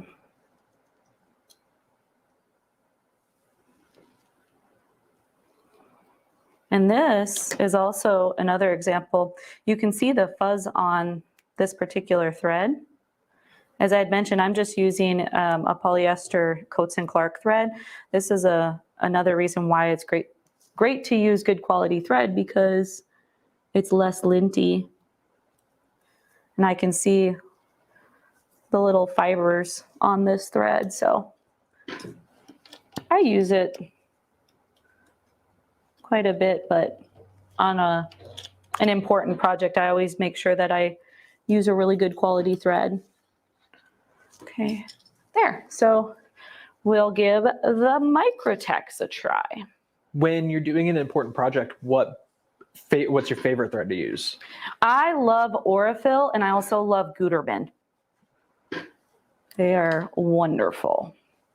Courtney really likes the Cairo. Cairo's very good and very low lint. And that's, I believe, an Egyptian cotton. I would pretty much always use Aurifil. Yeah. They're my favorite. I like We the know thread. you love Aurifil. It's I know. beautiful thread. They just celebrated their 40th anniversary. That's pretty awesome.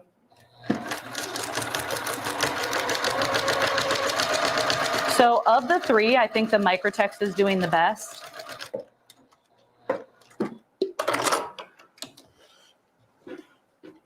If you can kind of see, like there's quite a bit of puckering over here.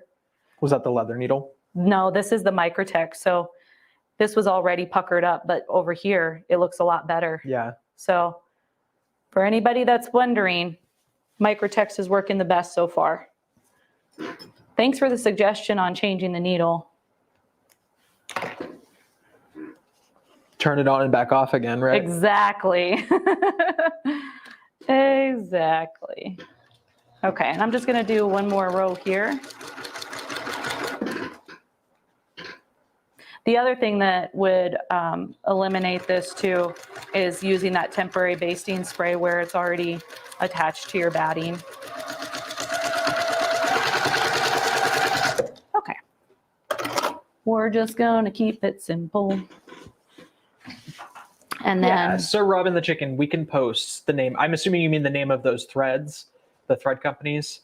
I can post those in the comments of the supplies needed on the community page. awesome. Thank you. Yeah, we'll also post a link to the Sew Steady tables if anybody is interested in those. Try to make sure that we link everything that we had mentioned. Okay. I'm going to do a really quick basting stitch around the edge.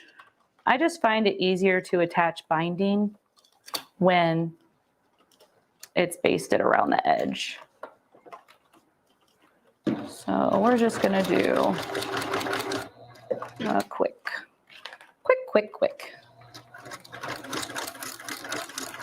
All the way down.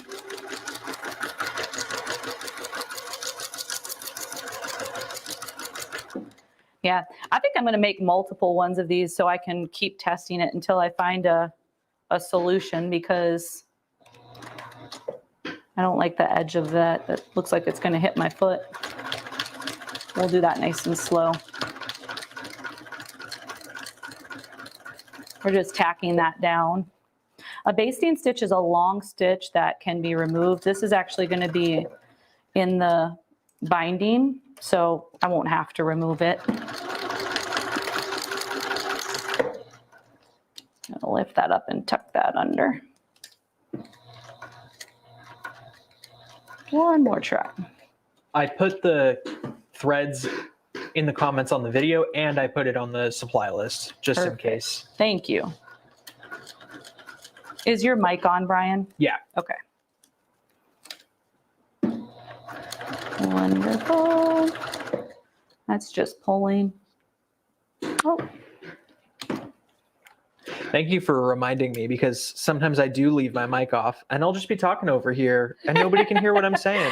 Well, it's kind of like what I'm doing. I'm over here sewing, and I just did the proverbial run out of bobbin thread, and you've been sewing for a while. Did you really? Yeah.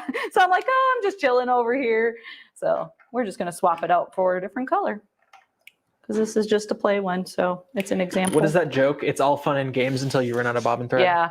Oh, imagine if you're doing a big old project and you're sewing down your quilt, and you've been going for how long, and then realize that it is in fact empty. I want a baby lock ballad, because it beeps at you when your bobbin thread Yeah, starts there are running out. different models that will beep at you. Love that. Tells you, hey, you're getting close. Okay. There we go.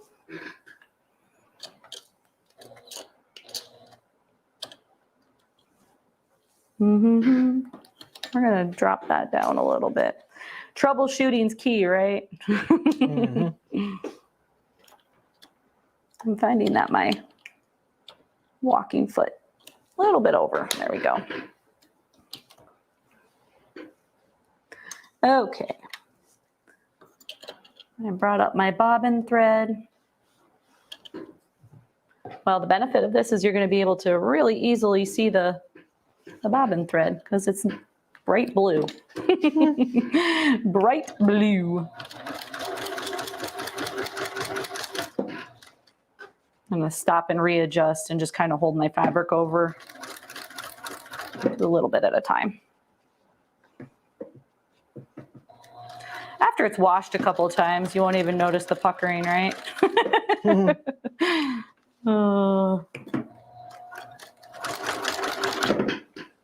I really was convinced that it was going to resolve my issue by adjusting that pressure foot pressure. I'm going to play with it some more, because it does really help. I think this batting is just a little bit of a challenge. It's great, and it's going to protect your hand. It's just makes it a little bit more difficult with that thickness. It's definitely more than what you would see on like a quilt with your batting.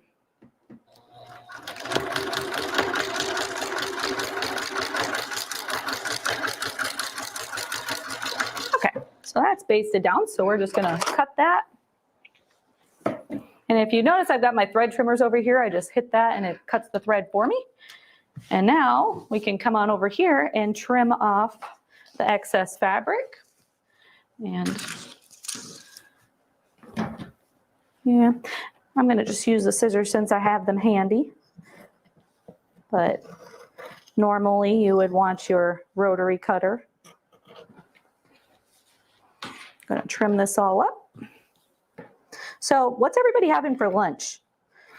I'm bringing leftover lasagna. Mm. And my man made an amazing batch of lasagna. So I love leftovers. I am going to go home and make a sandwich. A sandwich? That sounds good too. What kind? Are you turkey or ham? Turkey. Turkey? Turkey. Turkey all the way? Turkey cheddar. Turkey, turkey. Turkey cheddar and a Diet Coke. That sounds good. Well, we're troubleshooting this together, guys, but like normally I'm interested. I'm sitting here racking my brain. Does anybody have any other suggestions? Maybe we'll have to do some research and figure out, the best way to use that batting. Because I'm sure there. Oh yeah, every product has their little idiosyncrasies that they need. So Yeah. yeah, so we've got this part done. Hey, that just looks more like a mushroom, right? It Mhm. gives it a little personality. All right, so we can go ahead and attach the binding. We're just going to make some binding here. I've got these 2-inch strips. As I had mentioned before, this is a little small for this project. This is just stuff that I had pre-cut. So I would recommend using like at least 2.5 inches, because then we're going to fold it in half, and I'll show you that in just a moment. But I'm going to swap back to my regular presser foot because I do prefer using the regular presser foot when I'm attaching binding. You know what I think could help? What's that? If the next one we did it free motion. Because then you wouldn't have to worry about how it's feeding under your Oh yeah, presser you foot. could just kind of draw whatever you wanted on I there. think I'm going to practice free motion with mine. There you go. That would be fun. And you can post the picture on on Facebook. I was about to say Marketplace. I've been purchasing things on Facebook Marketplace. It's on the brain. Okay, let's put that screw in. Look who's here. Who's here? Hi, C. Lombard. Thank you for joining us.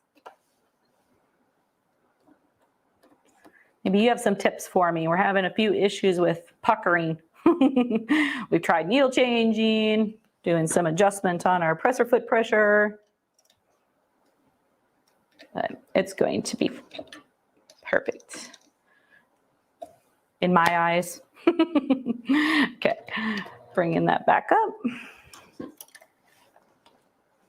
And last week we had talked about making binding, but if you are new to doing binding, you cut your strips and you've got your pretty side up, and then you take your other strip and put pretty side down. You can't see with my pink, I'm sorry. But we are going to then sew from corner to corner, and then we'll be able to open it up and it will create a straight line.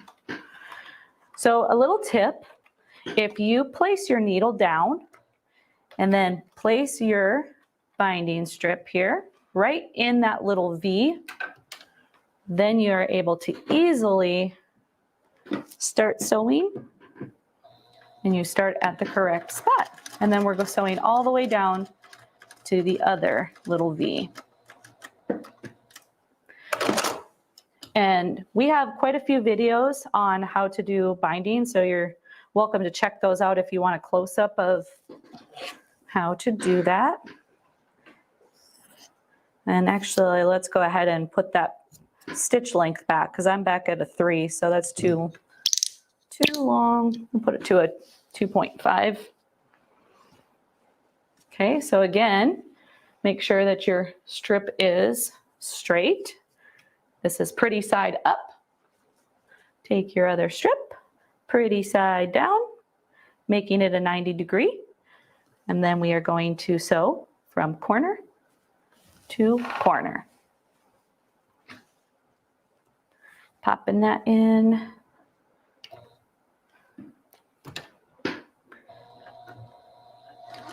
And we're just going to go all the way down. And you start to feel a little bit more confident doing this. Before, I never did it without marking my line. So you could do the line. Otherwise, if you're just popping on, we previously talked about machines that have the needle beam. And those are really nice too, where you don't have to draw it out. You can just simply follow the needle beam. We also have products called the Vivilux lasers, and you can attach that to your machine. It has a little gooseneck with a laser down, and you're able to have that beam there too. And I'm almost certain that the Vivilux has different head options. So you can do a beam, or you can do, I believe, a crosshair. A beam, a crosshair, and a point. And like a point. Oh, perfect. Thank you. Yeah, so it gives you options depending on what type of project that you're doing. I always like to make my binding extra long. I would rather have too much than too little. And also when I'm doing my binding, before cutting off the excess fabric, I always open it up and make sure that it is a straight continuous line, because sometimes you accidentally sew it this direction and then it doesn't open up to the straight line. So you know what just I'm a little learning is tip. the best way to practice binding? What's that? To make a jelly roll rug. Oh yeah, that would definitely be. Because that's all it is. The first step Making is to sew together like it's binding. Oh, that's awesome. Okay, and I don't have my iron. Oh yes, I do. Let's go iron. Let's go to the overhead. And we'll do this here. We're just gonna press this open. This just distributes the bulk. So you don't have a big bulky piece over that particular section. And this is definitely longer than we need, because you need just the perimeter of your project, and then I usually add several inches extra, but since it's a small project, we have plenty of binding. Okay, and then now that we've made our strip, we're going to fold it in half and press that. Make it nice and pretty.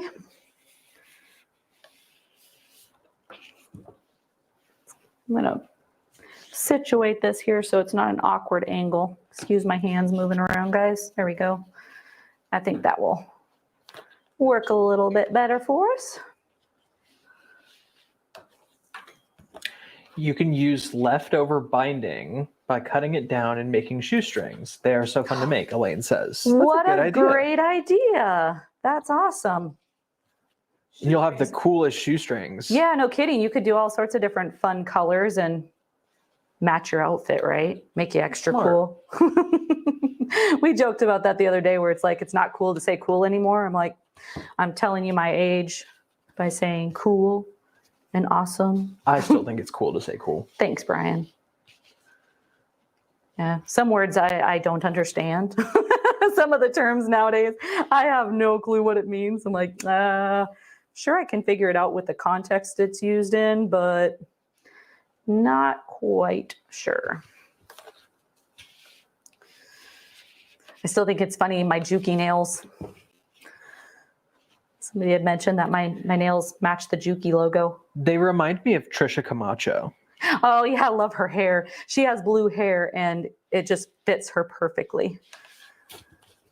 Okay, I think we've got plenty. I'll stop saying cool when they put me in an urn. We could put that on there and be like, she was so cool. And out. Okay, we're good. I'm gonna scooch back over to the other camera. And I've got plenty, but just force of habit. I always kind of just go around the perimeter and then give myself extra, and we're good. My first attempt at a jelly roll rug was atrocious. It was wavier than the ocean. Sealbart says. So I shouldn't feel so bad about my waviness here.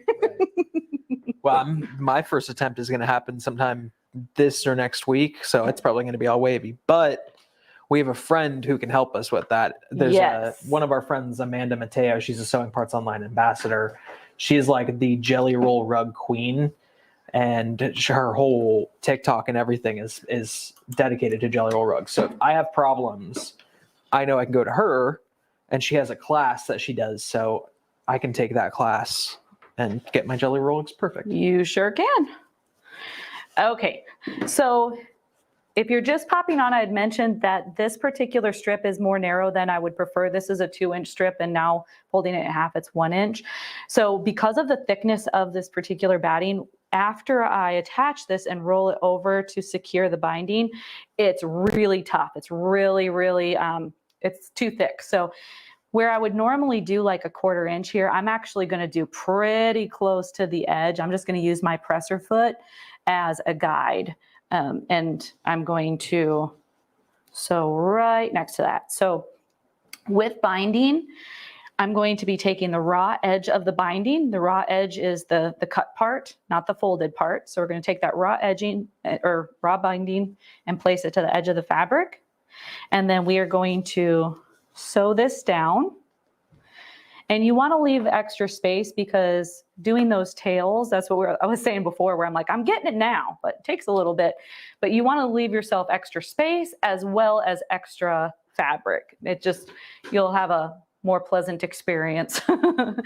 So what I'm going to do now is I'm going to just sew this binding down. I'm going to reverse stitch.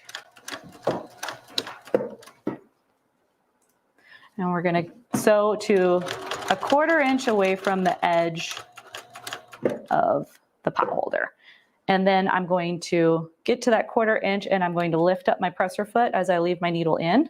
Then I'm going to pivot and I'm going to sew directly to the corner of my pot holder. And then I like to cut it. Some people don't, but I prefer cutting it so I can see what I'm doing here. Now what I'm going to do is take my binding and fold it back. It has a 45-degree angle. Can you see that, Brian? Mm-hmm.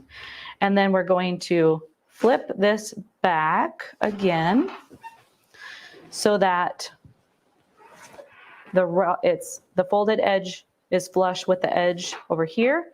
And now the raw edges match up on this side. And we're going to once again begin sewing right here. And I want to bring up my thread again. Swapping between machines, it's funny because some, like I said, you do bring up your bobbin thread and others you don't. So I'm going to bring up my bobbin thread so I have a little tail. That also is really handy to have the tail when you're starting on an edge. Sometimes you have to give that just a teeny little tug as you get started. Then it doesn't get stuck. Just going to do a back stitch, just a couple of stitches. You can use Wonder Clips to secure these, or with a smaller project like this, you can just sew a couple of inches and then realign and make sure all the edges are aligned and then continue to sew. And then I like to stop, readjust, and do it again.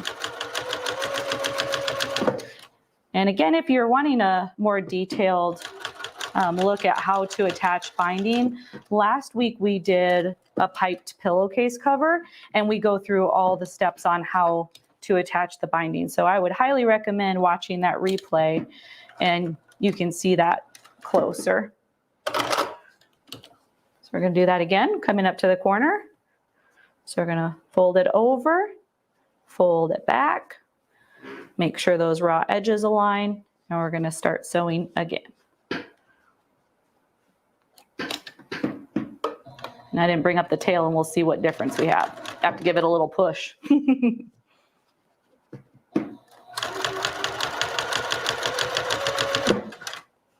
Okay. We're We'll have to getting do there. a jelly roll segment, Kim Ann says. What's that? We'll have to do a jelly roll segment. Oh, that'd be says. awesome. Are we having Amanda on the Sewcial Circle? I don't think we've reached out to her about it I think yet. we should reach out to her I and think so see if too. she'd be interested in doing one. At least a little tutorial on some great tips so we don't have wavy rugs, right? Tita says, this has been a great show, guys. I've learned lots of new things. Thank you. Oh, We're thank you glad very turned much. in. Thanks for rolling with the punches here. We're kind of Yeah. figuring it out as we go with the pot holder. It's probably time for her to go to bed, too, because it was 6 Yeah. p.m. over in London when we started. How long have we been on? I didn't even pay attention to the time. We are almost at 2 hours. Oh, wow. That's it. Wowza. The rest of the day will go by faster for us. That's right. I'm excited because we're going to do some education on some Aero furniture, which I absolutely love. So that will be really good. If you're interested in a sewing cabinet, guys, seriously check out Aero furniture. I have the Aussie, and it's a full-size sewing cabinet, and it's just so convenient and makes your sewing experience very, very enjoyable. And right now, what I could have, my little caddy would be on the left-hand side of me, and I could either have my pressing mat there or my serger.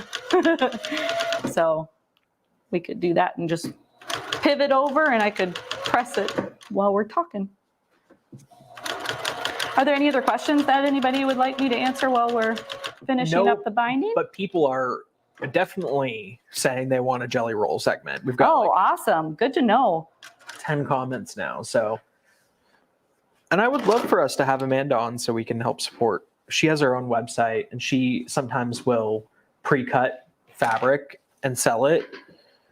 She did a watermelon jelly roll rug, which was really cool. And she went and she pre-cut a bunch of sets for people to buy if they wanted to make it. Which is like, for me, when I started making my jelly roll rug this week, like cutting it, that was a lot of work. Yeah, that is true. And you and I have discussed this many times. Brian likes the prep work, where I prefer the sewing part. So I'm like, if I could get a kit that's ready for me and already cut, I'm down for that. I am down for that. I like to just get behind my machine. I know that prep work is part of the process, but I definitely enjoy the sewing part. Okay, so now as we're coming around to the end, we again want to give ourselves a lot of space here as we're attaching the tails. So I'm going to sew just a couple of inches, and then I'm going to back stitch, and then we're going to attach those tails. I'm just going to give myself lots of room because I always do too much there. Do you happen to have some Wonder Clips, Brian? I don't think I do. Not in my cubby. Okay. Hold on. We will use pins this time around. You got it? I think so. Yeah. Okay. We're making do today. That's what it's all about, right? Okay. So a little trick here. I'm going to kind of see if I can move that under so you can see what I'm doing. There we go. So we're going to cut a little piece off the end of our binding. The reason that we use this little piece is because we need that thickness. It's 2 inches, but it's definitely nice to have that visual too. So we're going to, let me talk this through. I do this every time. So we're going to measure first and cut our binding, and then we're going to kind of pinch this together and pin it so we don't have resistance as we're working. So let's cut first. So we're going to, I like to bring this up, bottom up first, and then we're going to clip my threads. We should really clip my threads as we go. Save us a headache, right? Clip those.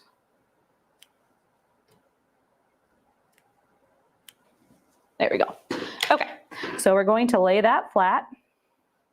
We're going to take our little scrap here, place that on there, and then cut above, right at the line of where that little binding scrap is. So that's first. Whoops, get my arm out of the way.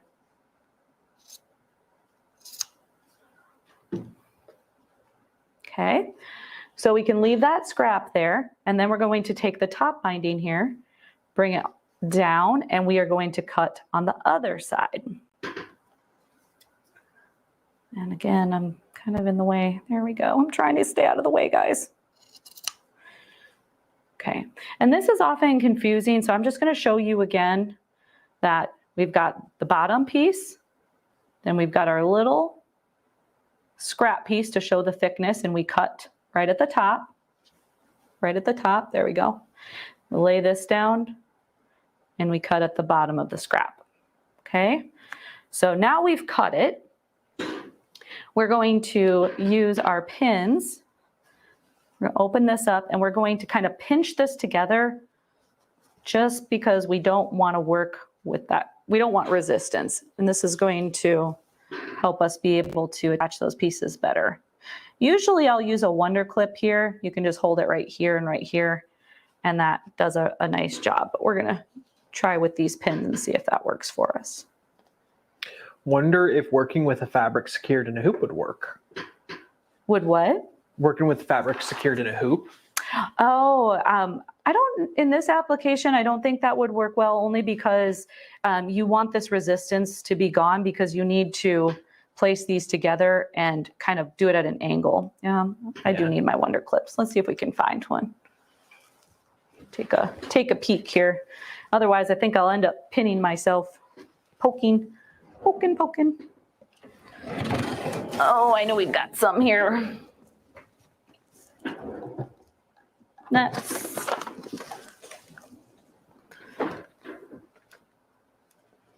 I might be able to. You want a safety pin? We could try a safety pin. Yeah, let's do that. Do we have a big safety pin? Mm-hmm. All right. What's going to come out of this is we're going to find some awesome ideas on how to resolve problems. So instead of using our Wonder Clip, we're going to take a big old safety pin and see. To be fair, if we were working with regular batting, it wouldn't be such a Oh yeah, challenge. for sure. But as I mentioned, it is nice to know that this is going to really protect your hands with your pot holder. So there's that. I'll take the trade-off. We just have a few quirks that we need to work through. That's all. Okay, so that'll help with that resistance. Okay, so now we've got our top binding and our bottom binding.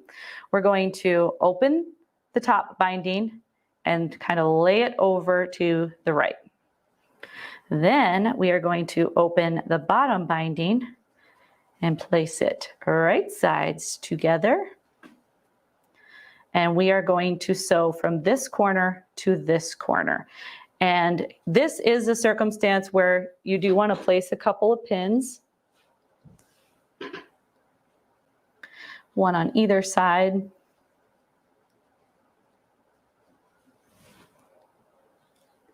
And then we're going to sew from that corner to corner and attach the binding.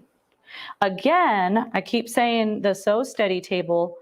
This is another wonderful spot where it would come in handy because I'm going to be working with this little intricate piece, right? But I have to kind of hold my project because the weight of it is, kind of an issue there. So if I had that Sew Steady table, it would extend my working surface and I wouldn't have to even concern myself with that pull, and I would get better results.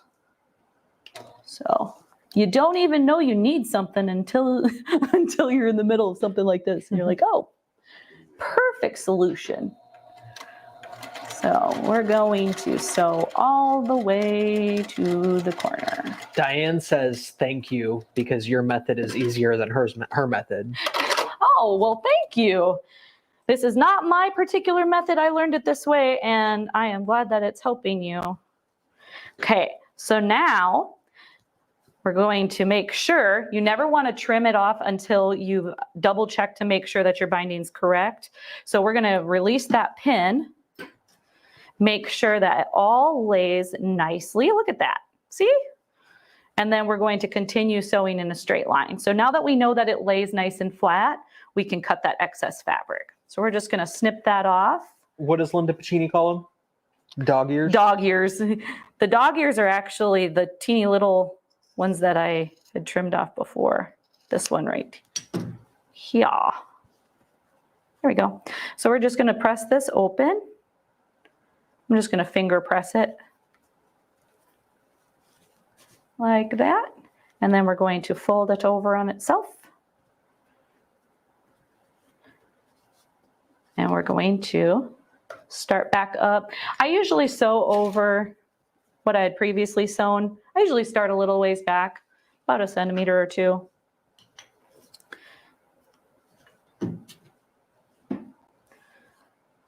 Okay. And grab my thread.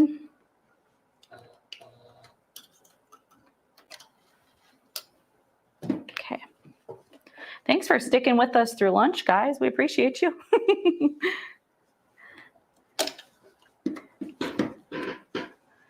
And we're gonna go just a few stitches. And then I'm gonna reverse a little bit. Okay. Just want those raw edges to match up. And once again, just continue sewing.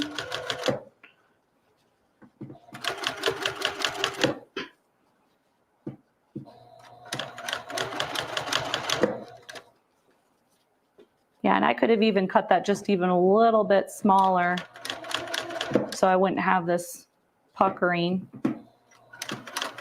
Just gonna push it down too.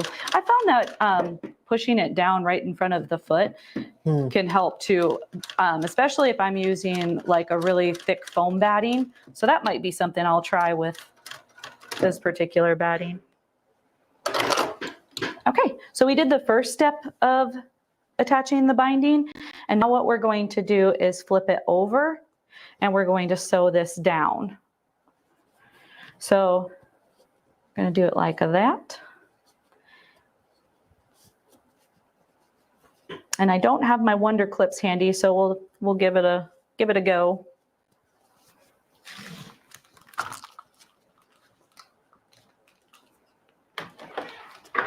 Going to trim off some of my thread here.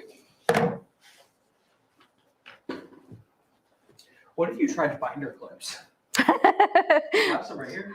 Binding clips. Like actual binder clips. Oh, people do use those. So I'll give it a try without. That's all right. We've been doing multiple projects in here, so our stuff's kind of scattered. So sorry, everybody. But Wonder Clips are really handy. Where when you fold it over on itself, we're going to put the binding this way, and then usually what you would do is sew in the ditch here, and it'll catch on the back. I think that I should be okay. As I had mentioned, if you're just tuning in, this is a smaller binding. Normally I would do 2.5-inch strips instead of 2-inch strips, so it gives me a little bit more to work with. But I have the 2-inch because I had that handy. So I'm going to work my way like this.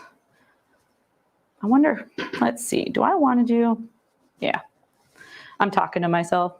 Thanks for bearing with me, guys. So we're going to sew in the ditch, and I'm just going to stop periodically and adjust, and then hopefully I'll be catching it on the back.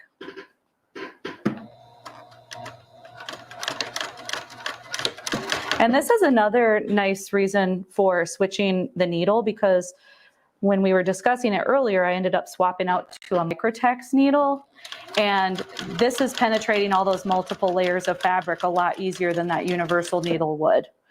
I can already tell the way my machine is sewing through these multiple layers, because we now have our top block, our backing, our batting, and multiple layers on the binding too. So as we're coming to the corner, I'm going to have that folded all the way over, just like that. And then I'm going to bring the other side over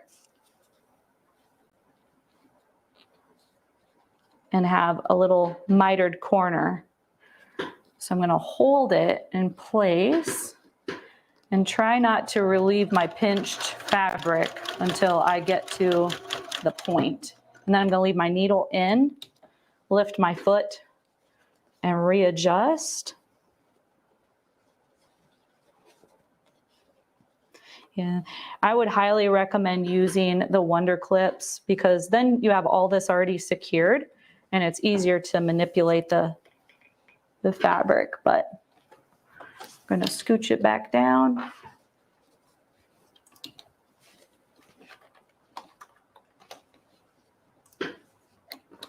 Okay.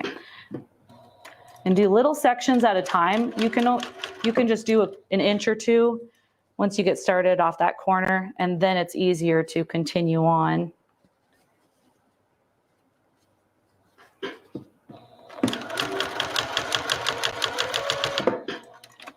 Yeah, and it's catching. And I've got blue thread, so you'll be able to see as well when we're done.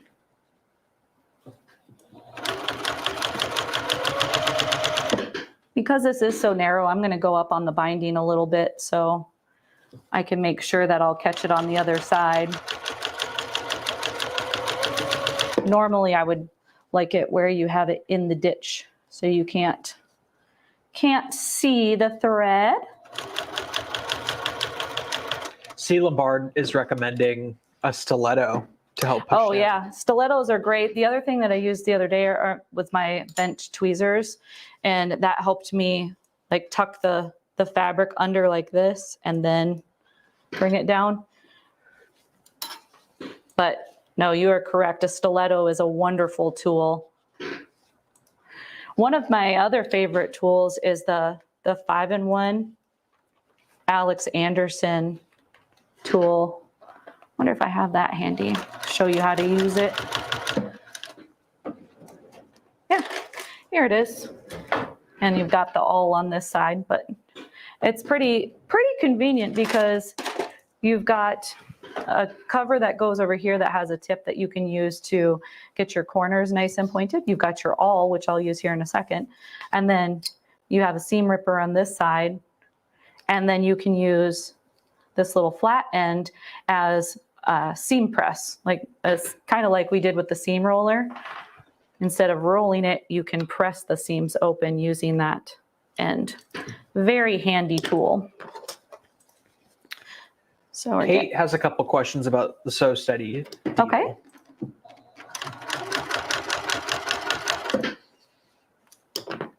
Enjoying your segment. One more question. How long do I have to decide if I want to get one of the Sew Steady tables with the $10 light special? And is the light battery powered? And is the light battery powered? Can you actually look at the website for me on that one? I believe that's plugged in. It's a plug-in. It's plugged in, okay. Yeah. And the sale is going to, I believe, the end of June, correct? Yes, I believe so too. I am almost certain, Kate. We will post that in our Facebook group after we confirm that with our department here. But it is, I'm almost certain, the end of June. I think I know where I can find that information. Tricia's little We have notepad. resources. Good luck reading that notebook. He's peeking at my notebook right now from when I took notes at a meeting the other day. And my notebook is a hot mess. I think it's towards the beginning. There's a lot of arrow notes. I was taking a lot of arrow notes because I love me some arrow furniture. And I want to learn June 30th. all about it. June 30th. So thank you for bringing that up. I would highly recommend getting it as soon as possible, though, because as I mentioned, they are custom cut tables. So they do take about 2 to 4 weeks to come in. And don't forget that you can get the added accessories for the other items too that can be used with those tables, like the spinner tray, if you're needing additional storage. I don't know about you, but I like having things at my fingertip. As you can see, we're kind of scrambling around for stuff. I like having it right by me. But the spinner tray is really nice. And then also, also, I just had a brain fog. Spinner tray. No, I said Polish kit? The polish kit actually comes with the Wish 2.0 table. The other tables, you would have to purchase the polish kit separately.